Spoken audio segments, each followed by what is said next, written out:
નમસ્કાર ખેડૂત મિત્રો, ખેડૂત પ્રિયા ચેનલમાં આપનું સ્વાગત છે।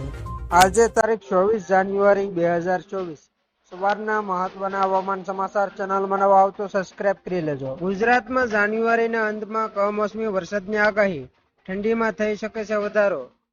રાજ્યમાં હવામાનમાં પારો ગગડતા ઠંડીમાં વધારો થયો છે। લોકો એક બાજુ શીત ઠંડીમાં ઠૂંઠવાઈ રહ્યા છે, ત્યારે જાન્યુઆરીના અંતમાં કમોસમી વરસાદની આગાહી કરવામાં આવી છે। શિયાળામાં કમોસમી વરસાદ થતાં ઠંડીમાં વધુ વધારો થઈ શકે છે। હવામાન વિભાગની આગાહી મુજબ આગામી 24 થી 26 જાન્યુઆરી દરમિયાન માવઠું જોવા મળી શકે છે। હવામાન વિભાગના જણાવ્યા અનુસાર રાજ્યમાં ફરી માવઠું જોવા મળશે। ભૂમધ્ય સાગરમાં ચક્રવાત સ્થિતિને પગલે રાજ્યમાં હવામાનમાં પલટો આવી શકે છે। ચક્રવાતની અસર દેશના પશ્ચિમ ભાગ પર જોવા મળતા ગુજરાતમાં જાન્યુઆરીના અંતિમ દિવસોમાં ફરી કમોસમી વરસાદ થશે। વેસ્ટર્ન ડિસ્ટર્બન્સની અસરના કારણે રાજ્યના કચ્છ અને સૌરાષ્ટ્ર વિસ્તારમાં માવઠાની શક્યતા છે, ત્યારે દક્ષિણ વિસ્તારોમાં વાદળછાયું વાતાવરણ રહેવાની આગાહી કરવામાં આવી છે। રાજ્યમાં હાલ ઠંડીનું પ્રમાણ વધ્યું છે। રાજ્યનું એકંદરે ન્યૂનતમ તાપમાન 13 ડિગ્રી નોંધાયું, જ્યારે નલિયામાં સૌથી ઓછું 8.7 ડિગ્રી તાપમાન નોંધાયું છે। હવામાન વિભાગે ચક્રવાતને પગલે વાવાઝોડા અને કરા પડવાની શક્યતા નકારી છે।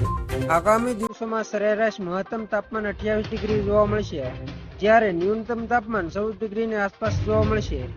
રાજ્યમાં નલિયા બાદ રાજકોટ, ડીસા, કેશોદ અને અમદાવાદમાં સરેરાશ 11 ડિગ્રીની આસપાસ તાપમાન નોંધાયું હતું। જાન્યુઆરી મહિનામાં જ્યારે ઠંડીનું પ્રમાણ ઘટે છે, ત્યારે આ વર્ષે આ મહિનામાં ગત વર્ષો કરતાં ઠંડીમાં વધારો જોવા મળ્યો। જાન્યુઆરીના અંતમાં કમોસમી વરસાદની આગાહીથી ખેડૂતોની ચિંતામાં વધારો થયો છે।